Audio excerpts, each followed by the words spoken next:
Shalom. Saudara-saudaraku yang dikasihi Tuhan. Mari siapkan hati dan pikiranmu untuk merenungkan firman Tuhan pada hari ini.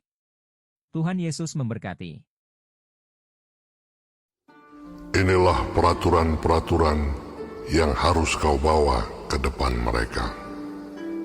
Apabila engkau membeli seorang budak Ibrani, maka haruslah ia bekerja padamu 6 tahun lamanya. Tetapi pada tahun yang ke-7, ia diizinkan keluar sebagai orang merdeka dengan tidak membayar tebusan apa-apa. Jika ia datang seorang diri saja, maka keluar pun ia seorang diri. Jika ia mempunyai istri, maka istrinya itu diizinkan keluar bersama-sama dengan dia. Jika tuannya memberikan kepadanya seorang istri dan perempuan itu melahirkan anak-anak lelaki atau perempuan, maka perempuan itu dengan anak-anaknya tetap menjadi kepunyaan tuannya, dan budak laki-laki itu harus keluar seorang diri. Tetapi jika budak itu dengan sungguh-sungguh berkata, "Aku cinta kepada tuanku, kepada istriku, dan kepada anak-anakku. Aku tidak mau keluar sebagai orang merdeka," maka haruslah tuannya itu membawanya menghadap Allah, lalu membawanya ke pintu atau ke tiang pintu. Dan tuannya itu menusuk telinganya dengan penusuk, dan budak itu bekerja pada tuannya untuk seumur hidup. Apabila ada seorang menjual anaknya yang perempuan sebagai budak, maka perempuan itu tidak boleh keluar seperti cara budak-budak lelaki keluar. Jika perempuan itu tidak disukai tuannya yang telah menyediakannya bagi dirinya sendiri, maka haruslah tuannya itu mengizinkan ia ditebus. Tuannya itu tidak berhak untuk menjualnya kepada bangsa asing, karena ia memungkiri janjinya kepada perempuan itu. Jika tuannya itu menyediakannya bagi anaknya laki-laki, maka haruslah tuannya itu memperlakukannya seperti anak-anak perempuan berhak diperlakukan. Jika tuannya itu mengambil perempuan lain, ia tidak boleh mengurangi makanan perempuan itu, pakaiannya, dan persetubuhan dengan dia. Jika tuannya itu tidak melakukan ketiga hal itu kepadanya, maka perempuan itu harus diizinkan keluar dengan tidak membayar uang tebusan apa-apa. Siapa yang memukul seseorang sehingga mati, pastilah ia dihukum mati. Tetapi jika pembunuhan itu tidak disengaja, melainkan tangannya ditentukan Allah melakukan itu, maka aku akan menunjukkan bagimu suatu tempat kemana ia dapat lari. Tetapi apabila seseorang berlaku angkara terhadap sesamanya, hingga ia membunuhnya dengan tipu daya, maka engkau harus mengambil orang itu dari mezbahku, supaya ia mati dibunuh. Siapa yang memukul ayahnya atau ibunya, pastilah ia dihukum mati. Siapa yang menculik seorang manusia, baik ia telah menjualnya, baik orang itu masih terdapat padanya, ia pasti dihukum mati. Siapa yang mengutuki ayahnya atau ibunya, ia pasti dihukum mati. Apabila ada orang bertengkar, dan yang seorang memukul yang lain dengan batu atau dengan tinjunya, sehingga yang lain itu memang tidak mati, tetapi terpaksa berbaring di tempat tidur, maka orang yang memukul itu bebas dari hukuman, jika yang lain itu dapat bangkit lagi dan dapat berjalan di luar dengan memakai tongkat. Hanya ia harus membayar kerugian orang yang lain itu, karena terpaksa menganggur dan menanggung pengobatannya sampai sembuh. Apabila seseorang memukul budaknya laki-laki atau perempuan dengan tongkat, sehingga mati karena pukulan itu, pastilah budak itu dibalaskan.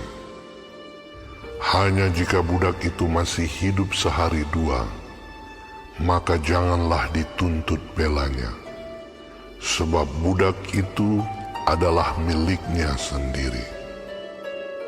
Apabila ada orang berkelahi, dan seorang dari mereka tertumbuk kepada seorang perempuan yang sedang mengandung, sehingga keguguran kandungan, tetapi tidak mendapat kecelakaan yang membawa maut, maka pastilah ia didenda sebanyak yang dikenakan oleh suami perempuan itu kepadanya, dan ia harus membayarnya menurut putusan hakim. Tetapi jika perempuan itu mendapat kecelakaan yang membawa maut, maka engkau harus memberikan nyawa ganti nyawa, mata ganti mata, gigi ganti gigi, tangan ganti tangan, kaki ganti kaki, lecur ganti lecur, luka ganti luka, bengkak ganti bengkak. Apabila seseorang memukul mata budaknya laki-laki atau mata budaknya perempuan dan merusakkannya, maka ia harus melepaskan budak itu sebagai orang merdeka pengganti kerusakan matanya itu. Dan jika ia menumbuk sampai tanggal gigi budaknya laki-laki atau gigi budaknya perempuan, maka ia harus melepaskan budak itu sebagai orang merdeka pengganti kehilangan giginya itu. Apabila seekor lembu menanduk seorang laki-laki atau perempuan sehingga mati, maka pastilah lembu itu dilempari mati dengan batu, dan dagingnya tidak boleh dimakan, tetapi pemilik lembu itu bebas dari hukuman. Tetapi jika lembu itu sejak dahulu telah sering menanduk dan pemiliknya telah diperingatkan, tetapi tidak mau menjaganya, kemudian lembu itu menanduk mati seorang laki-laki atau perempuan, maka lembu itu harus dilempari mati dengan batu, tetapi pemiliknya pun harus dihukum mati. Jika dibebankan kepadanya uang pendamaian, maka haruslah dibayarnya segala yang dibebankan kepadanya itu sebagai tebusan nyawanya.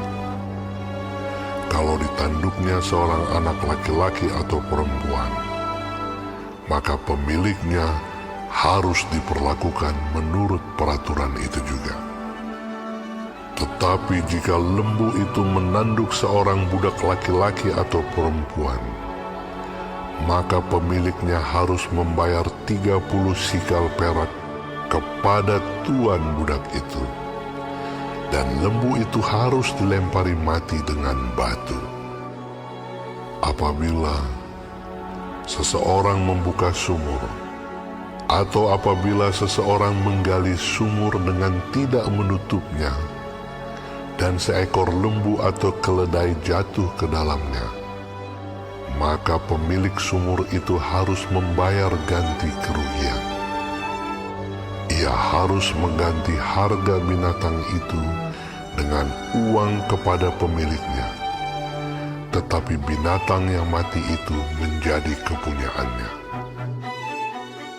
Apabila lembu seseorang menanduk lembu orang lain sehingga mati, maka lembu yang hidup itu harus dijual, uangnya dibagi, dan binatang yang mati itu pun harus dibagi juga. Tetapi, jikalau lembu itu terkenal telah sering menanduk sejak dahulu, dan walaupun demikian pemiliknya tidak mau menjaganya, maka ia harus membayar ganti kerugian sepenuhnya. Lembu ganti lembu, tetapi binatang yang mati itu menjadi kepunyaannya. Saudara, setelah Tuhan menyatakan 10 hukum sebagai hukum dasarnya, kemudian Dia mengatakan kepada Musa bagaimana menerapkannya pada situasi-situasi khusus, sehingga setiap orang dapat menerima keadilan yang sama. Tak seorang pun boleh memberlakukan hukum dengan sekehendak hatinya sendiri. Hukum dan peraturan yang Tuhan berikan ini menunjukkan bahwa Dia peduli terhadap segala sesuatu. Dia peduli kepada laki-laki, perempuan, anak-anak, bahkan janin dalam kandungan. Dia juga peduli terhadap harta benda dan juga binatang-binatang. Semuanya itu adalah ciptaannya, dan Dia berhak untuk mengatakan kepada kita bagaimana mengelolanya. Saudara, memang hukum Taurat tidak mengubah hati orang, tetapi hukum ini dapat membantu mengendalikan perilaku dan memberi ketertiban kepada umat. Sekarang hukum dan pemerintahan telah dilembagakan oleh Tuhan, dan kita harus menghormatinya. Beberapa hukuman yang diberikan di sini mungkin terasa kejam bagi kita, tetapi ingatlah bahwa bangsa Israel saat itu masih dalam masa kanak-kanak, dan cara belajar anak-anak yang paling baik melalui penghargaan dan disiplin atau hukuman. 40 tahun kemudian, ketika generasi yang baru muncul, Musa menekankan kasih ketika ia mengulangi hukum Taurat ini. Saudara bisa baca di kitab Ulangan pasal 4 ayat 37, dan juga di pasal 6 dan 7. Kita tahu bahwa kasih adalah pemenuhan seluruh hukum Taurat. Mari kita nyatakan kasih Tuhan kepada semua orang, karena Tuhan mengasihi semua ciptaannya. Amin. Tuhan Yesus memberkati.